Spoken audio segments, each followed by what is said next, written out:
Bonjour et bienvenue sur Green Cycles. J'espère que vous allez bien. Aujourd'hui, je vais vous présenter le Flash Info de la semaine. Nous allons parler de pas mal de nouvelles, en tout cas pour toute la semaine. C'est plutôt des nouvelles intéressantes. Donc, dans un premier temps, nous commençons par le décollage des ventes des voitures électriques en Europe pour l'année 2020, le restylage des modèles S et X chez Tesla, le bon plan chez Volkswagen en ce moment avec sa ID3, l'arrivée du constructeur vietnamien VinFast en Europe, et enfin l'aide publique de la Commission européenne pour la recherche des batteries de nouvelle génération. Alors, la tendance à la hausse pour la vente des voitures électriques en Europe en 2020 par rapport à l'année 2019 est impressionnante, franchement. Selon les chiffres publiés par l'association des constructeurs européens ACEA, près de 360 000 voitures électriques ont été immatriculées à travers l'Europe en 2019 contre 1,33 million en 2020. Donc un chiffre en hausse de près de 80% en seulement un an. Et selon les données recueillies par le consultant spécialisé Matthias Schmidt, les 1,33 millions de voitures 100% électriques ou hybrides rechargeables en Europe de l'Ouest en 2020 correspondent à environ une voiture neuve sur 8. C'est énorme, c'est énorme. Franchement, c'est énorme. Alors, passons à présent à l'info la plus intéressante de la semaine, qui n'est autre que le restylage des modèles S et X chez Tesla avec l'apparition des versions Plaid. Alors, Tesla nous a sorti le grand jeu. Franchement, cet intérieur de Model S, on dirait, on se croirait dans le futur. Hein. On a un retour déjà, là, ce qu'on peut voir du volant du Roadster 2. Franchement, ce véhicule, en tout cas, l'intérieur de ce véhicule est juste réussi. Ça donne envie, ça fait rêver.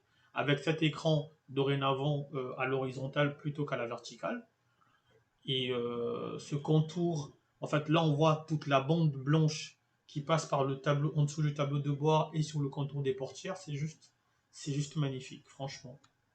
C'est magnifique. Donc, c'est vraiment le vaisseau amiral de la marque. Et là, je dirais que oui, il y a un bond en avant, il y a du progrès.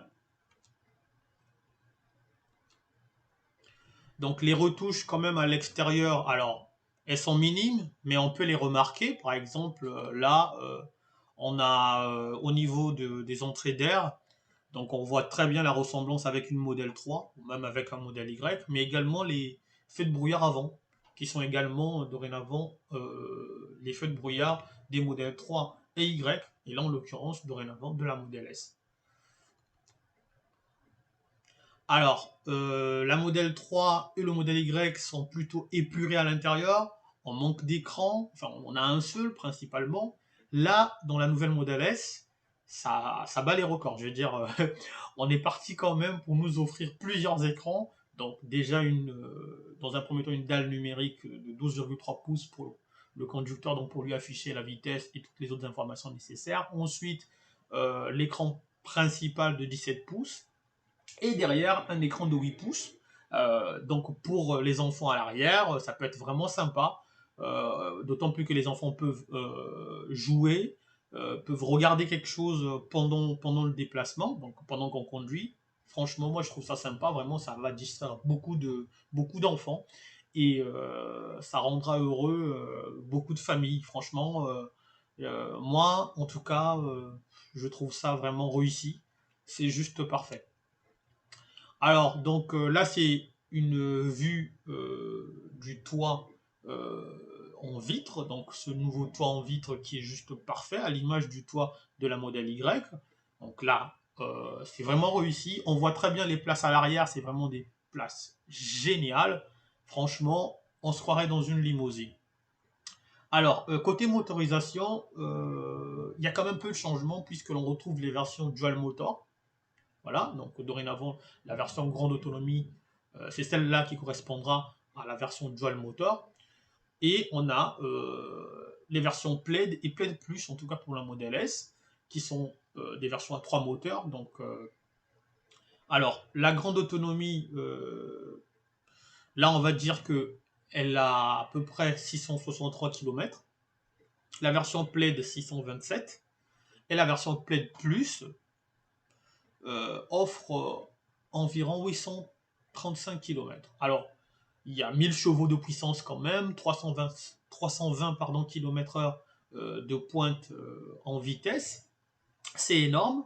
Ça va vraiment être, à mon avis, bon, non seulement que c'est la voiture la plus rapide, en tout cas en production de série, euh, ça saura, puisque pour le moment on n'a pas encore le véhicule, mais en tout cas ça va être le cas, ça sera la voiture la plus rapide euh, en production de série.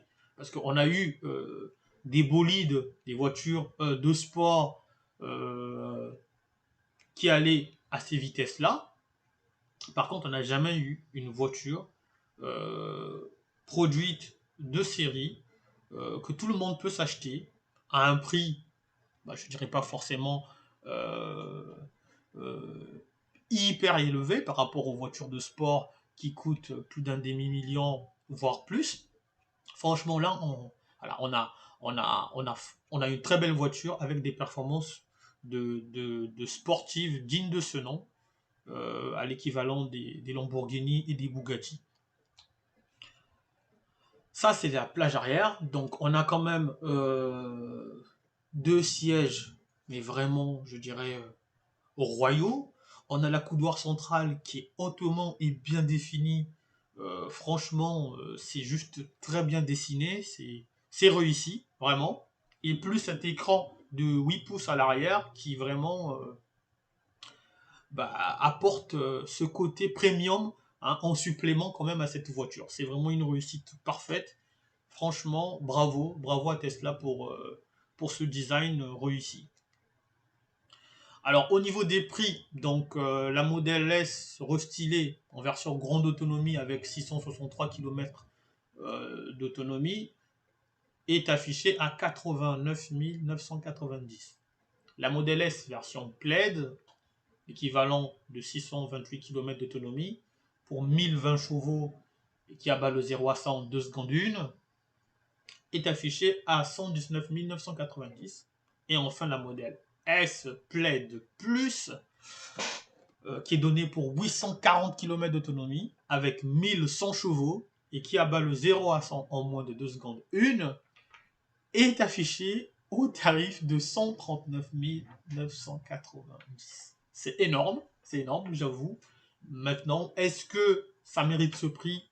Là est la question. On le saura très vite quand elle sera, bien entendu, sur nos routes et qu'on pourra la tester.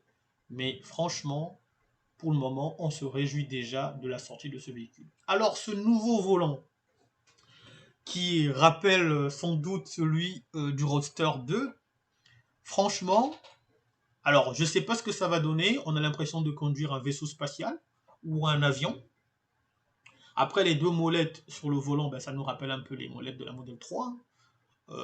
Maintenant, je ne sais pas comment ça va se passer quand on va tourner le volant complètement, le sentiment qu'on va avoir dans les mains, bref, à voir. Vraiment, je suis excité à l'idée de conduire ce véhicule, au moins pour découvrir ce volant et la sensation que je vais avoir en essayant de le tourner. On continue. Alors, le bon plan justement dont je parlais tout à l'heure en introduction du côté de Volkswagen, avec sa ID3 qui est passée sous la barre des 30 000 euros. Et oui, Volkswagen nous a sorti le grand jeu. Ah, j'imagine, compte tenu de la baisse des prix du côté de Tesla, donc forcément Volkswagen a voulu réagir. Donc là, on passe sous la barre des 30 000 euros grâce au bonus. Une voiture électrique à moins de 30 000 euros, c'est possible dorénavant chez Volkswagen. Et ça, franchement, chapeau, c'est bien. Ça montre que effectivement personne n'est insensible à la baisse de prix du côté de Tesla. Donc, on a deux versions, une version City normalement à 26 890 et une version Pro à 29 390. Franchement, c'est vraiment une avancée majeure et moi je trouve que la voiture électrique est en train de se démocratiser. Et ça, c'est une bonne chose. Alors, la dernière fois, je dirais même la première fois qu'on a vu le constructeur vietnamien se ramener en Europe, c'était en 2018. Cette fois, le constructeur vietnamien VinFast revient en force en Europe avec deux SUV 100% électriques, visiblement pour le marché européen. Donc après les Chinois, maintenant on a les Vietnamiens. Franchement, je dirais que c'est plutôt une bonne nouvelle. Après, à voir, les goûts et les couleurs ne se discutent pas, les choix des marques également, mais j'espère qu'ils réussiront à vendre suffisamment de voitures en Europe. Enfin, la dernière information donc de ce Flash Info, qui n'est autre que la fameuse aide publique euh, délivrée par la Commission européenne, qui est de 2,9 milliards d'euros. Donc une aide qui va servir à la recherche de batteries de nouvelle génération. Les pays concernés ne sont autres que 12 États de l'Union européenne. Et parmi ces pays, on a l'Allemagne, la France et l'Italie. Écoutez, je vous remercie de m'avoir suivi. Abonnez-vous si cela vous plaît. Mettez des pouces, mettez des commentaires. Et pour ceux qui veulent s'acheter une Tesla, vous avez mon lien de parrainage. Merci encore et bonne journée à vous et à la prochaine vidéo. Ciao, ciao!